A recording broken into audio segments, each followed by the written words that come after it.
practices, they now also were forced to go into hospitals, which were often centers of infection, or if they wanted to give birth outside of hospital, they were denied information and access to skilled birth attendants. And this is in a so-called modern, westernized feminist country like Sweden. So it just felt like, okay, enough with trying to change the system from within. It's not going to happen. The forces that we are up against are too powerful and too strong. Let's just get the information out there. And thanks to the blessings of technology, we can now reach people all over the world. So let's pool our resources, all you intelligent, capable, strong women all over the world. Let's get together and claim back birth, because it is ours. It happens through our bodies, and they are intelligent and wise. So today we have the great privilege of having an incredible woman with us, Jacqueline Vejlstrup. If you give us a wave, Jacqueline, so everyone can see you. She is a midwife from Denmark who has practiced in Sweden and now runs her own midwife-led birth center together with other midwives in Denmark, where women are given the opportunity to have empowered births, undisturbed births, calm births, births on their own terms. She is a remarkable woman who has stood up against the system again and again and been vilified, and I call it abused by the system, because she has called out the dangerous and harmful birthing practices in hospitals and by obstetrics. It does not make doctors or hospital midwives bad. It's not that at all. This is systemic, and we are all victims of it. But Jacqueline is an exceptional woman, and we are privileged to have her speak today about the importance of the optimal cord clamping, basically. So thank you so much, Jacqueline, for taking the time to join us. I would just like to, did you want to say something, Maria? Or are you okay? I'm just nodding. Okay. Good. So I just would like to invite you all to reconnect with your own physical bodies for a moment before we give over to Jacqueline. So I invite you to close your eyes, take a few deep breaths in your own time.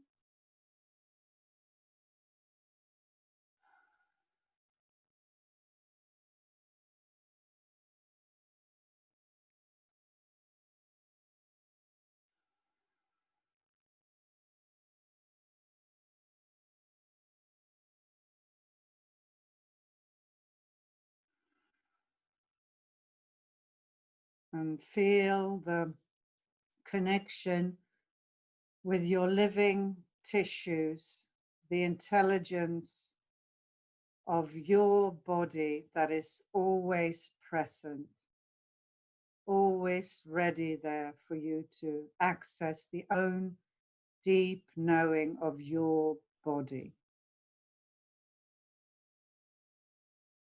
And I invite you to put a hand on your heart, the seat of your emotional wisdom, your conscience, contact with higher truths, and one hand on your womb, the seat of your deep wisdom of the body, the cycles of nature, all of life. And I invite you to fill your body with sensation, beginning from your toes. Sense your toes. Feel the presence of the life force rising up into your body from your toes, up through your feet, your ankles, your calves are being filled with sensation, remembering your body, remembering your parts and bringing them back into your awareness. Sensation is filling your knees, your thighs, your hips, your pelvis. And as sensation fills, relaxation naturally occurs. Sensation is relaxation, and relaxation is sensation. Connection to your tissues, not just living in the head as we are conditioned to do. Bring sensation into your pelvis, your womb, your sex organs, your belly button, your bowels, your guts, the center of your body, up towards your torso, your spine, your heart, your shoulders, down through your upper arms, elbows, lower arms, hands, fingers, fill with sensation. Feel that they are alive, all your parts. You are a living, breathing miracle of creation. Up through your throat, your neck, the back of your head, your face, your lips, your eyes, your cheeks, your forehead, your scalp. Say quietly to yourself, I am here.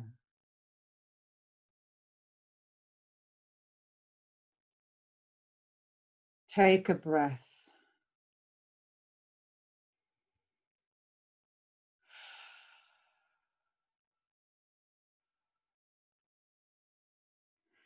I invite you to place a finger or a thumb on your navel. Just feel its presence in your body, this reminder of your connection with your mother. Can you feel the nerve endings tingling in there? A little bit, a memory of a connection. Visualize the energetic cord to your mother in your mother's womb when you were floating safe in her cosmos, enveloped by her being, in her love, in her fluids, in her water, free, safely held, nurtured and nourished, receiving everything you needed through the umbilical cord, this magical bridge of connection between worlds.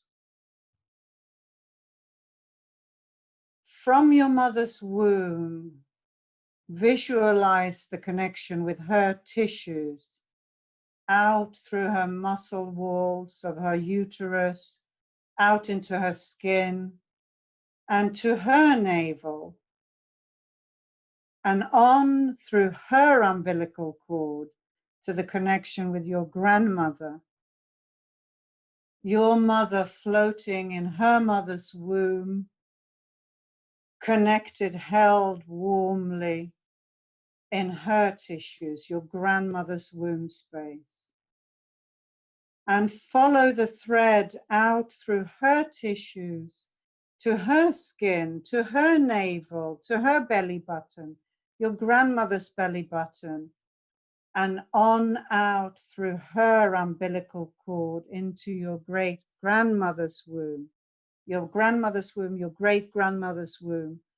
And in this Russian doll, babushka, woman within woman, man within woman, person within woman, child within mother, out into infinity, into this fractal wisdom of connection through the umbilical cord, this sacred bridge of nutrition, nourishment, wisdom, hormones, blood, oxygen, support, love, stem cells, filling us with the cells of any potential to become anything. We have this connection within ourselves, in our wise bodies, of the wisdom of all the foremothers, all the mothers who have gone before us and birthed wisely and safely, intelligently, in an empowered way. We hold this connection. The umbilical cord is more than just a tube, a hose pipe that provides us with blood.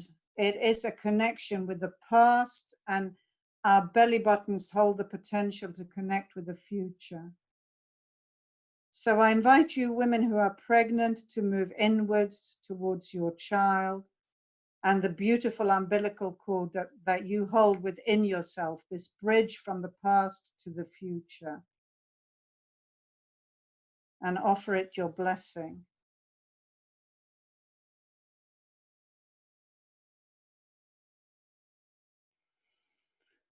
I give thanks to the wisdom of creation. I give thanks to my sisters and brothers in this circle for your courage in being here today. I give thanks to the children of the future who are being birthed into these challenging conditions we find ourselves globally. Thank you for your courage to come, and you give me so much hope and love for the future, for your wish to come. Blessings on you all. Thank you. And I invite you to return, to open your eyes, look at the screen and see this galaxy of love surrounding us, support, knowledge, wisdom from all over the world. Thank you, dear women, for being here. And I welcome Jacqueline. I honor your wisdom. I hand over to you, Jacqueline. Tell us what you know about cord clamping and the umbilical cord. Well, my name is Jacqueline. I'm a midwife.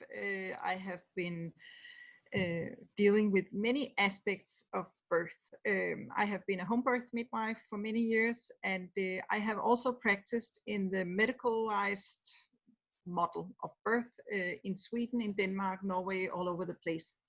And what I know about birth, I have had to get to know this by unlearning much of what I did in hospitals.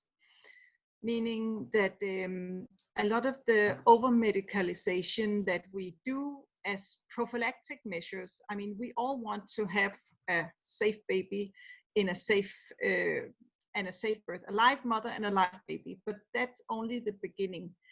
And how to achieve that, so much goes into the process. And if we expand the concept of safety to emotional safety also, that's the gist of it, you could say.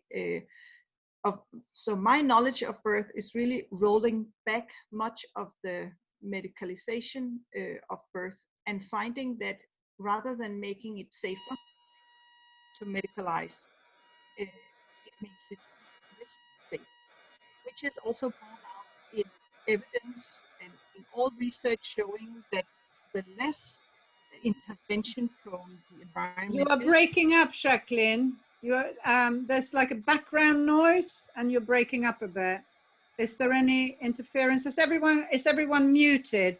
If everyone could please make sure you've muted yourselves. Maria, are you able to mute everyone? And then Jacqueline can unmute herself. That's better.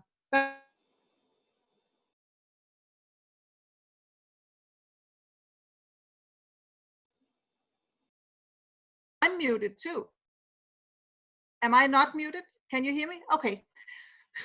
Try the third time now. What I know about birth is really has been known for centuries, and very little of it have I learned during my education and during my work in hospitals. Most of what I truly know, I mean, there's knowledge, but there's also deep knowledge of birth. And that is what I have been lucky enough to be able to practice now in the clinic that I'm working in, Roskilde Fodeklinik, which is based on a physiological approach to birth, which can sometimes be difficult to achieve in a medicalized environment. And some of this, much of this has to do, as Kristina mentioned, with systemic, it's not bad will, it's not evil people, it's not bad doctors. It's really a systemic mechanism that prevents us from using the knowledge that has not only in our hearts and our minds proven to be true, but actually is also borne out by evidence. We have so much evidence, and very little of that is used in the practices that surround medical birth and the kind of institutions that we go to give birth. So one of the areas that this is borne out is in the area of optimal cord clamping. It has been known for some 20 years that the practice that we are dealing, only lately in Sweden have we begun allowing the blood to transfer in its full volume into the baby.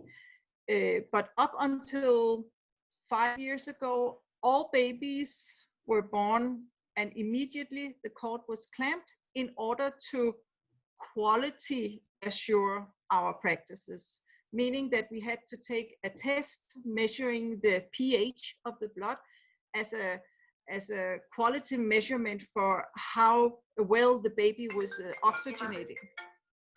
Sorry, how well the baby was doing. So now, the last 5 years, we have come to realize that that was a very dangerous practice, and we have gradually come into the realization that we actually need to let the whole volume of blood transfer into the baby. This has so many benefits that you can wonder, how could we not have seen this earlier? You have higher, obviously, if your body is deprived of upwards of 30 to 50% of its blood, which was the case when I was first graduating. I cut so many umbilical cords right away, and I thought that the quicker I cut, the better, the safer the birth, the more proficient, the more professional I was. Because back then it was thought that allowing the baby to receive the full volume of blood would endanger the baby. It would cause jaundice. It would cause too thick, that the blood would become too thick, and all kinds of problems for the baby. And we also had quite a bit of problems that the baby was too tired in the first days, but none of that actually made us realize that maybe some of the practices that we had around birth was faulty. It was a very common truth that within the first 24 hours, the baby doesn't have to suck. It's only after 24 hours that the baby will be awake and the baby will be well enough to actually suck. That's what I learned.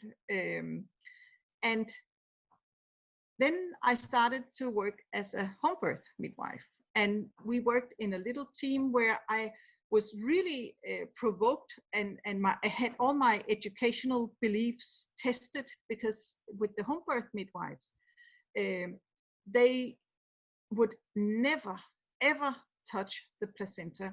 Even if you had a limp baby or a white baby, you knew that your best chance for this baby would be for the baby to get the full volume of blood.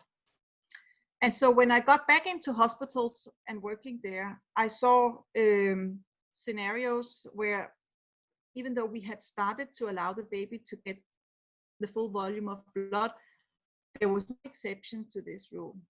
And we could allow it if the parents really wanted it, if they wanted the baby to stay close. It was like a psychological need only, that it was considered safe, or that it was considered a courtesy almost to the mother to leave her with the baby. And if it was a fancy or an idea of hers that the baby should get all the blood, by all means let her, unless the baby needs resuscitation or needs a little bit of help with the ventilation. Then obviously you cannot let the baby get all his blood. But think about this. If you have a baby who is limp or hypoxic or has too little oxygen, how does this play with depriving the baby of 1/3 of the blood that is supposed to bring the oxygen through the body into all of the body's tissues? It's kind of a what do you call it, when there's no connection. It's like it's a disconnect, I think, a cognitive disconnect, really, because everybody wants the best for the baby. So you can wonder why in the hospitals, the tables for resuscitation, they are in the other end of the room, if not in the other end of the ward. Sometimes you have to actually run out from the room where the baby is born, down the hall into another room, and there you have a whole team of resuscitating neonatal doctors and nurses.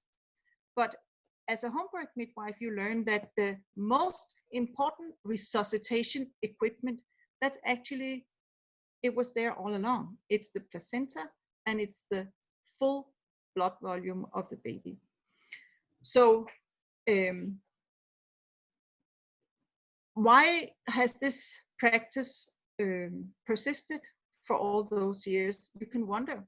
Some of it has to do with these systemic things, and you also have to think that without anyone wanting a bad outcome, many doctors, neonatologists, nurses, when they work out of this system of belief that it is better for the baby to get a full throttle of resuscitation, and the quicker you can get the baby to the doctor, that's the same way I was. The quicker I cut the cord, the better I was. The same thing goes for those doctors. And you have to also think that a lot of the research has been produced over generations of neonatologists.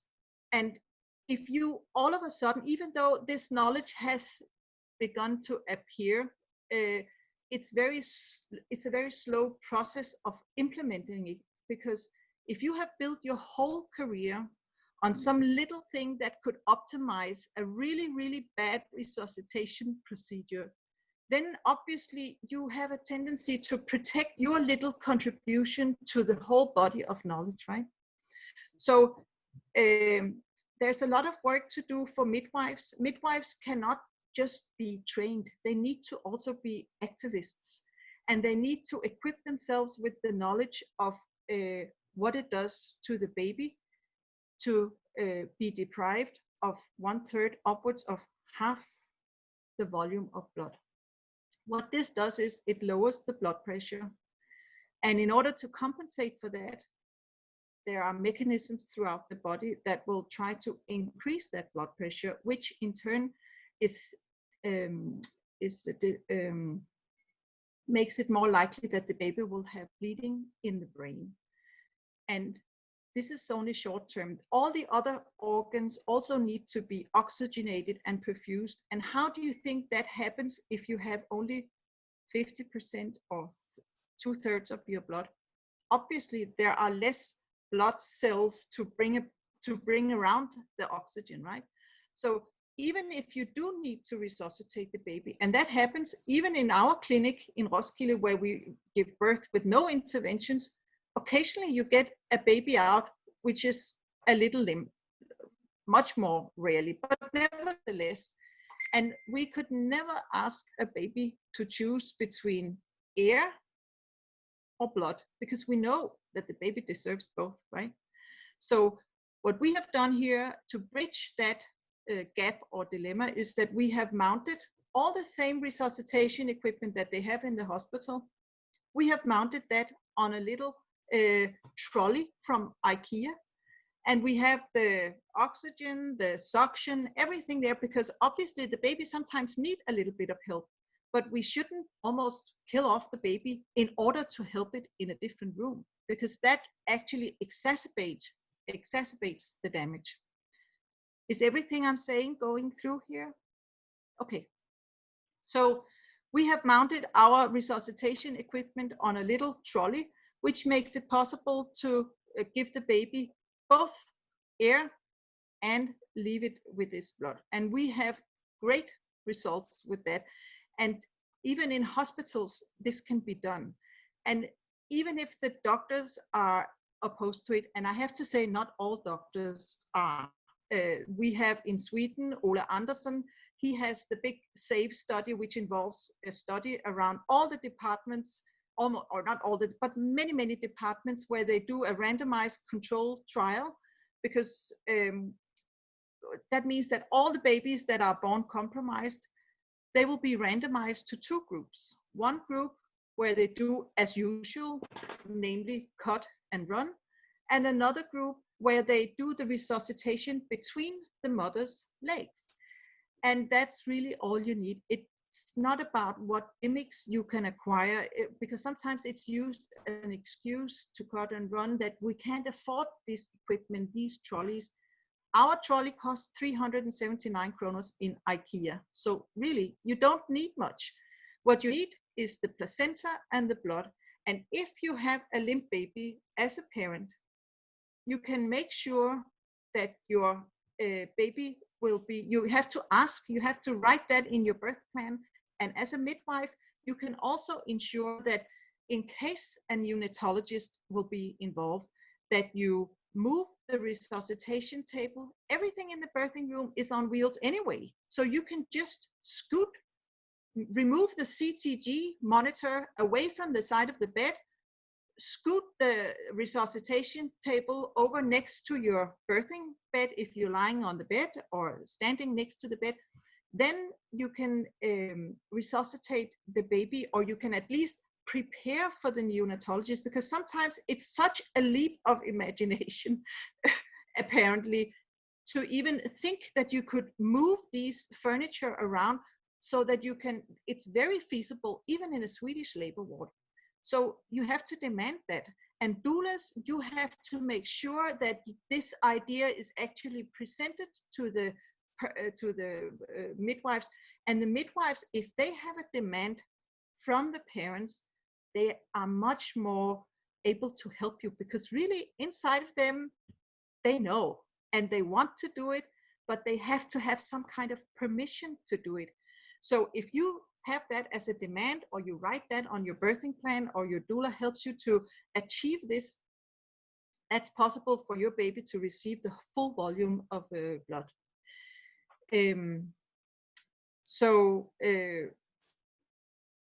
There are two things about late cord clamping, and I really object to the term late cord clamping. That's why we call it optimal cord clamping, because late, what is that? WHO has gradually come up to at least 3 minutes would be good, but they're not really saying that it should be 3 minutes. They're saying that there's no reason to cut before 3 minutes. But really what they should be saying is that optimal cord clamping is when you wait for the umbilical cord to be completely white.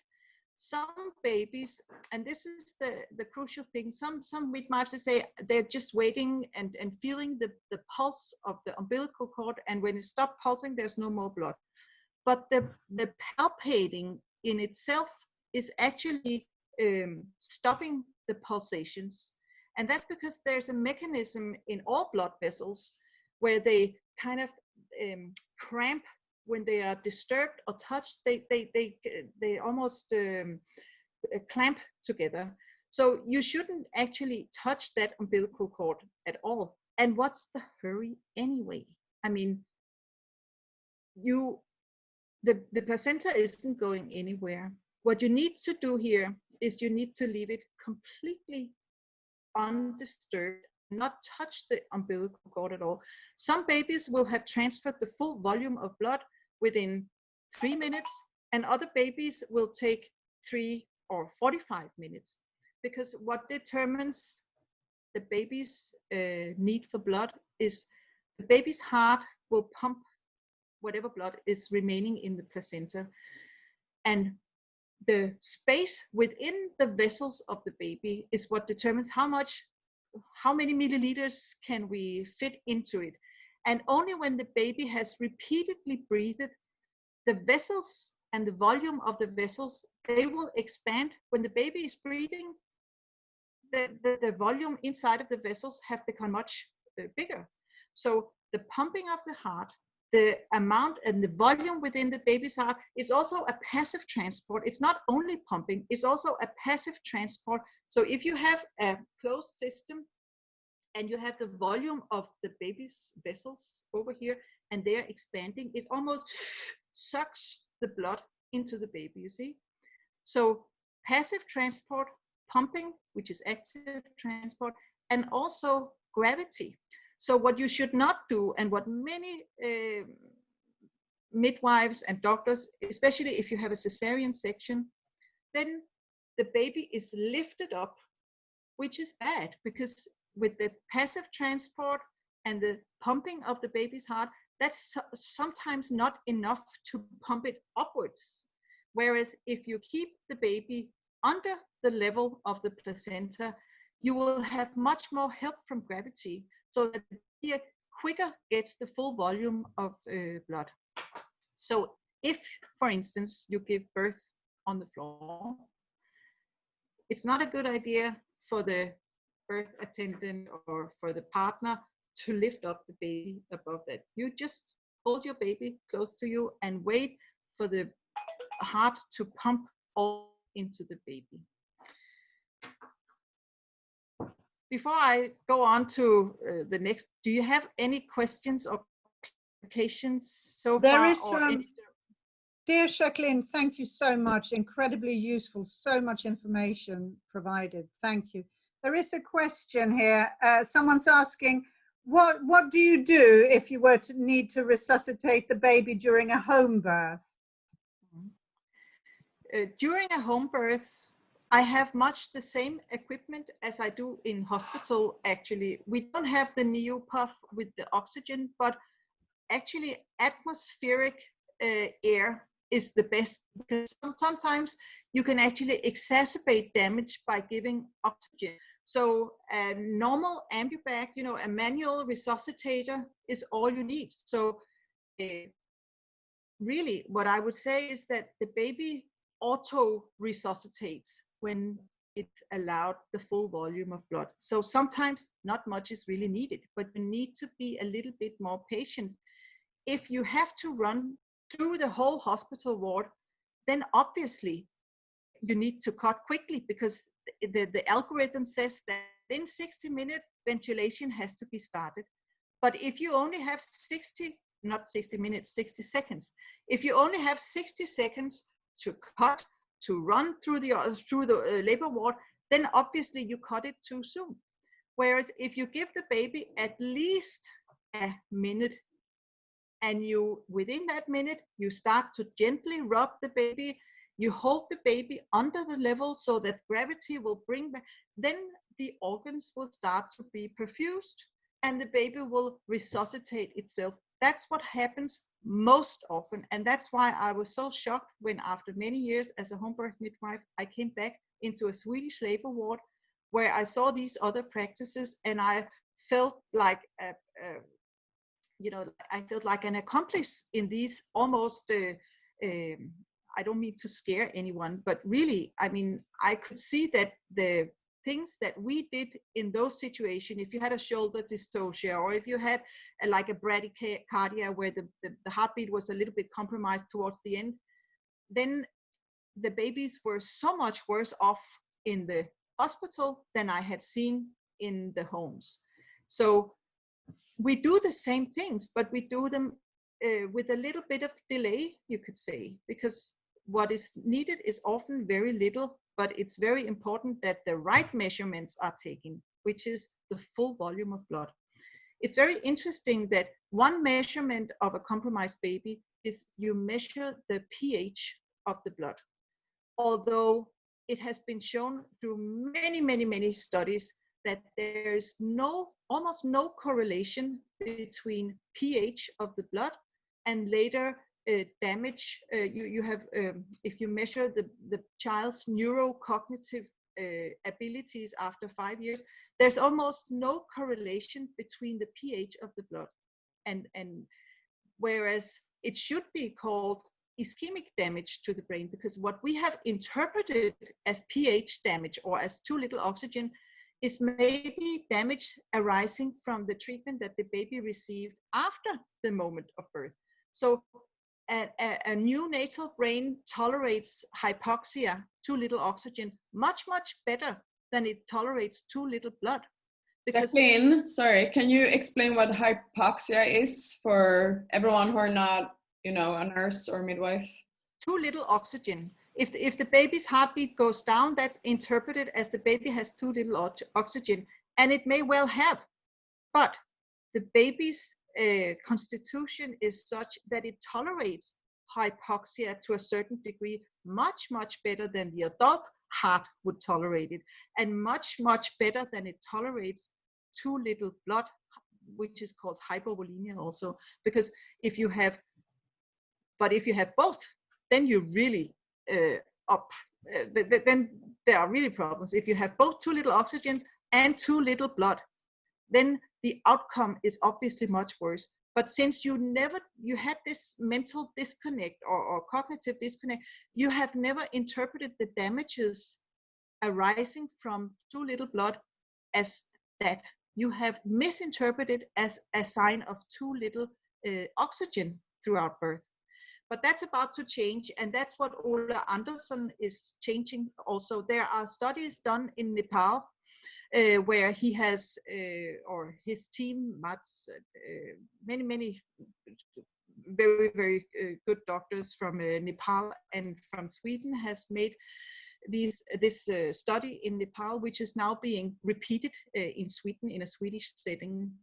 And that has also shown that the neurocognitive development after 5 years is much, or at least is significantly improved if you allow the baby the full blood volume, because the baby gets not only stem cells and not only red blood cells to carry around the oxygen, it also gets iron stores, and iron is extremely important for the development of our nervous system, and therefore neurocognitively and psychomotorically, these babies that get the full volume of blood, they get less iron anemia, and therefore they get more intelligent.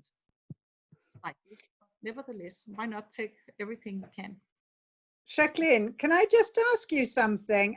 What are your thoughts on stem cell harvesting and the practice that women who give birth in hospitals are encouraged to save stem cells for the future? I think that is the most ethically problematic practice we have, actually, apart from clamping the cord when the baby is in need of all its blood. I think it's a horrific thought, really, that the hospitals encourage the collection of stem cells, and to call it altruistic is so far besides what is actually happening, because how can you ethically give away something that's not yours? I mean, the baby needs those stem cells. Whenever a baby is born, sometimes through 48 hours maybe, and squeezed through the birth canal, you can expect certain micro damages to arise, some in the brain, some in the eye, some in the lung, and the stem cells, they serve this purpose, that they can travel around the body and convert themselves into an eye cell, a lung cell, a brain cell. So the baby needs its own stem cells. So I would say that rather than altruistically donating the baby's cells, you're actually depriving your own child of those stem cells, which are very needed. So I would definitely say, however, there are some new technologies even within the collection of stem cells, because there are different types of stem cells. There are the stem cells in the blood, and then there are I think it's called mesenchymal stem cells. They are on the inside of the umbilical cord. So if you do wait for white, and of course you all do, then you can donate the remaining stem cells. And also remember that what's also unethical about the stem cell industry is that you are sort of promised that just in case something happens to your baby, you wouldn't want to not be able to cure the baby. And actually, there's from the American Association of Obstetricians and Gynecologists 2 years ago, they came out with this statement that a baby cannot be cured of any disease with its own stem cells. And that's very important that the companies, they be clear about this, because if you have something wrong with yourself, then it's not your own stem cells, because the same genetics will be in your stem cells that are there causing the disease. So you can possibly swap and give your stem cells to a bank and then have somebody else's stem cells cure you. But it's never explained this way that it should be. It's almost sold as if you have kind of an insurance for your own baby, and it's really expensive also. And these different types of stem cells, you can donate after you can donate your child's umbilical cord. On the inside of that umbilical cord are a certain type of stem cells that you can use. And then there are different technologies, but actually the public stem cell banks are the worst, because they want the biggest amounts of blood in order to harvest the biggest amount of stem cells. So I think that's horrible. And I don't see how any midwife, any doula, any cannot dissuade the parents who are fooled into donating their child's stem cells. I would say that you should definitely help inform your clients or yourselves on this practice, because what seems to be a beneficiary thing or something that you do out of the goodness of your heart is actually damaging for your baby who needs his own stem cells. Thank you, Jacqueline. That's amazing. I think we've got time for maybe one more question. We've got a question here asking about the idea that the baby can get yellow. A midwife told me that they don't want the baby to get the full blood volume because it can get too much bilirubin and get yellow. What do you say about this, Jacqueline? That has been disproven many times. There's a Cochrane review on this, which has shown that yes, the baby can get yellow, but there are two types of jaundice. Jaundice is the condition where the baby gets yellow. After the baby is born, it has to break down the fetal hemoglobin, which can stress the liver a little bit. But there is physiological jaundice, and then there's pathological jaundice. The pathological jaundice, you need to get light in order to make that disappear. So what has been shown is, yes, you have a little bit more yellow babies, and so what? As long as it's physiological, that's not a problem. In fact, it may even be a benefit. That's a different session we will have to take on a different day, this benefit of jaundice. But the pathological jaundice is not increased by late cord clamping. And that you just Google that, Cochrane, jaundice, late cord clamping, and then you can disperse all these rumors, false rumors, because there's nothing to it.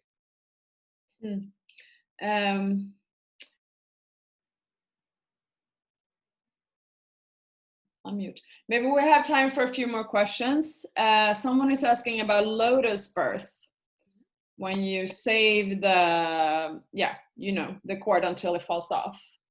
Yeah, well, there are different definitions of lotus birth. I like to think of lotus birth as anything on the continuum of just after the placenta is born, you can cut the umbilical cord, and then until the umbilical cord dries in and falls off of itself. I would say to at least have the kind of lotus birth where you wait to cut the umbilical cord until after the birth of the placenta. A good deal after, actually. And that is not only for the baby, that is also for the mother. and her risk of bleeding, which decreases immensely if she is left completely to herself and her baby and her partner. This space of time, maybe 1-2 hours after birth, is very instrumental in prophylaxis or in the prevention of bleeding. But for the baby, I would say, let the baby take whatever he or she needs from the placenta. To let the lotus birth continue until the umbilical cord breaks off is, I think, I have nothing against it, and whatever floats your boat. But I have only had a couple of clients who have practiced this, and for them it was very meaningful, because what it does is it's really impractical. And when it's impractical, you tend to stay around the bed a long time. You don't go out to a cafe with your placenta in a basket next to you, which is really what you need. When you just had a baby, you need to have a sacred space, peace and quiet around yourself and the formation of your family. And in that respect, I think that the lotus sister or the placenta can be a signifier of this sacred space. But medically, I have no reason to recommend it nor discourage it. Was that an answer to your question? Excellent. Yeah. One more question. Okay, and then we. Should we say something about the placenta? How long it needs to? How much time you give your clients before they need? You need to help them to, like, give maybe a shot of oxytocin to birth the placenta.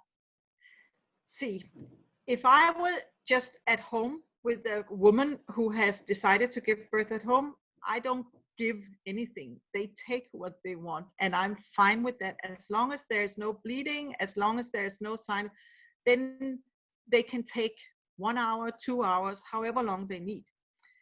But I am working under very little, but nevertheless, I have to conform with certain standards. And here they say 1 hour, then you need to do something. But I have not yet had to do anything, because all the placentas, they come when you leave the mother and the partner and the baby alone.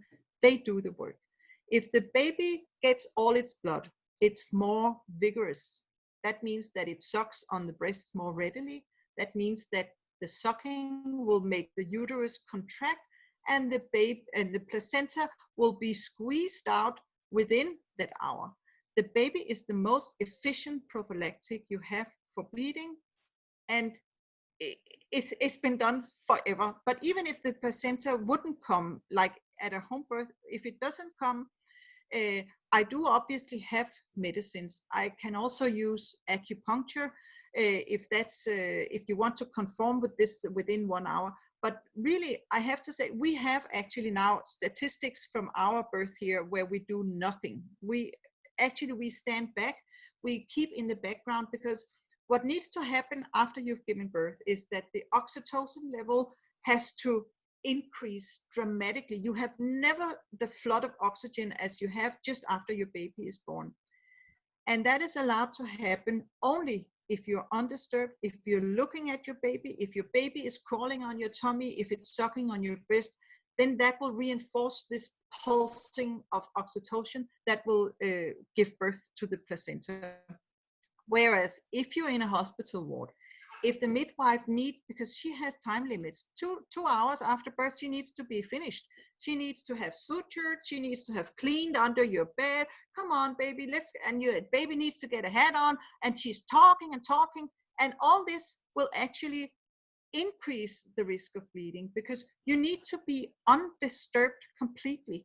And that's why in hospitals, they have much more faith in the prophylactic oxytocin shot. And it's much more needed in hospitals, but only because they are more disturbed. They have unfamiliar people around them. They feel more unsafe than if you have a known midwife in your own home.